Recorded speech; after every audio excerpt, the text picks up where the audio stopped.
नमस्कार मित्रों। आज की सबसे बड़ी खबर है केजरीवाल की रिहाई। इसका किस पर होगा कैसा असर? भाजपा के लिए दवाई और कांग्रेस के लिए जहर। यानी केजरीवाल की रिहाई भाजपा के लिए दवाई, किस पर होगा असर? कांग्रेस के लिए समझो जहर। हरियाणा चुनाव में केजरीवाल की इस रिहाई का काफ़ी असर पड़ेगा। जहां लोकसभा चुनाव में आम आदमी पार्टी 1% मत भी प्राप्त नहीं कर पाई थी, वहीं अब 90 सीटों पर चुनाव लड़ने जा रही आम आदमी पार्टी निश्चित तौर से हरियाणा में 4%, 5% वोट भी पाने की उम्मीद करने लगी है। एक आध सीट भी जीत सकती है और मेवात में जीतने की संभावना होगी, जो कांग्रेस का गढ़ है।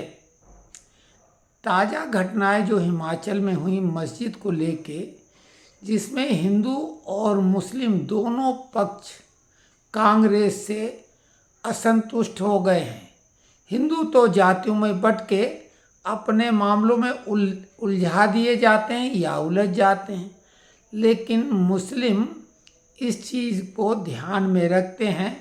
ऐसे में वो आम आदमी पार्टी की तरफ रुख कर सकते हैं। हालांकि वो बहुत ही मैच्योर्ड होते हैं और बहुत टैक्टफुली वोटिंग करते हैं। शिवसेना जो सबसे कट्टर हिंदूवादी पार्टी थी, उसको भी वोट दे देते हैं भाजपा को हराने के लिए, क्योंकि अभी भाजपा को वो अपना दुश्मन जैसा मानते हैं, जो कट्टर मुस्लिम हैं। हालांकि लिबरल मुस्लिम भी जो होते हैं, उन्हीं के पीछे पंक्तिबद्ध हो जाते हैं। इसलिए भाजपा की वाहवाही करने वाले भी उसे वोट नहीं देते हैं, मुस्लिम मतदाता। तो खैर, हरियाणा में 90 सीटें हैं और 90 सीटों पर मुकाबला काफ़ी कांटे का माना जा रहा था।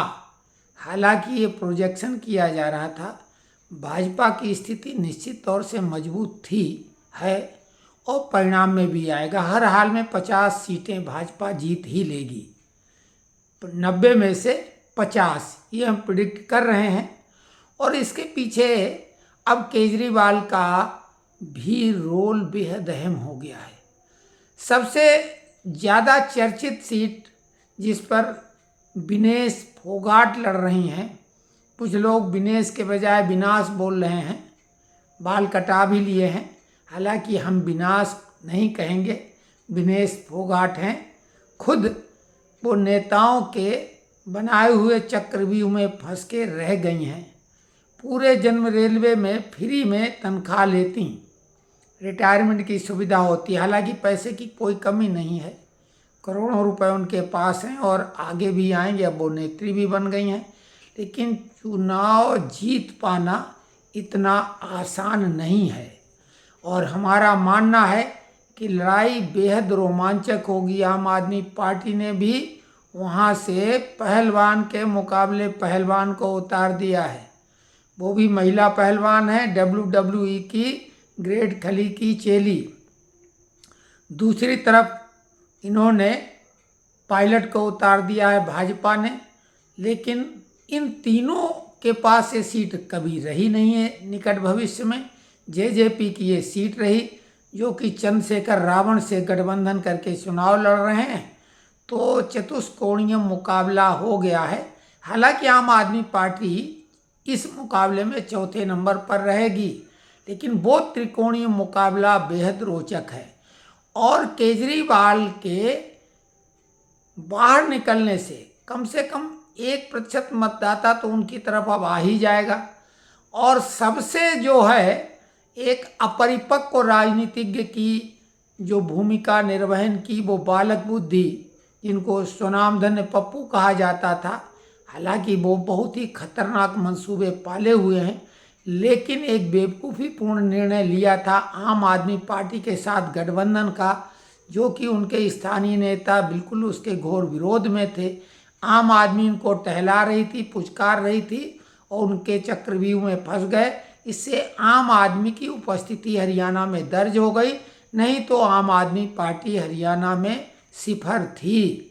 नोटा से भी कई जगह कम वोट उनको मिलते, लेकिन अब कांग्रेस ने आम आदमी को हाईलाइट में लाया और इधर भाजपा की नीति थी या कोर्ट ने जो भी कुछ किया, केजरीवाल की रिहाई से भाजपा के लिए टॉनिक और दवाई का काम करेगी। भाजपा की जीत को बेहद आसान कर दिया है।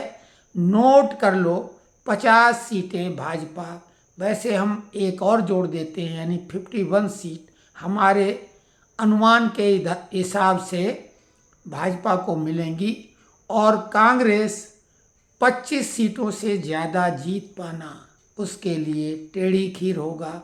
आम आदमी पार्टी खाता खोल सकती है, एक सीट मिल सकती है। जेजेपी 2 अंकों में पहुंच पाना बेहद कठिन है इस बार। तो ये विश्लेषण कैसा लगा, क्योंकि ये रिहाई भाजपा की रणनीति का हिस्सा हो सकता है, बिल्कुल उसी तरह से जैसे दूसरी जगह जो J&K है वहाँ पे भी चुनाव हो रहे हैं और वहाँ इंजीनियर रशीद को छोड़ के, या कोर्ट ने छोड़ा जो भी है, क्योंकि केजरीवाल को चुनाव के लिए छोड़ दिया था, उसी नियमानुसार अब वो तो एक बन जाता है नज़ीर, तो इंजीनियर रशीद को छोड़ के घाटी के चुनाव में भी भाजपा ने हलचल मचा दी है। और इस बार एक बात तो तय हो गई है कि घाटी में भाजपा अपना खाता खोलेगी ही, और ये बहुत बड़ी उपलब्धि होगी लोगों के लिए। भाजपा की एक सीट भी, जैसे कि केरल में खाता खोला, वैसे ही कश्मीर में भी खाता खोलेगी। तो ये विश्लेषण कैसा लगा कमेंट्स बॉक्स में लिखें।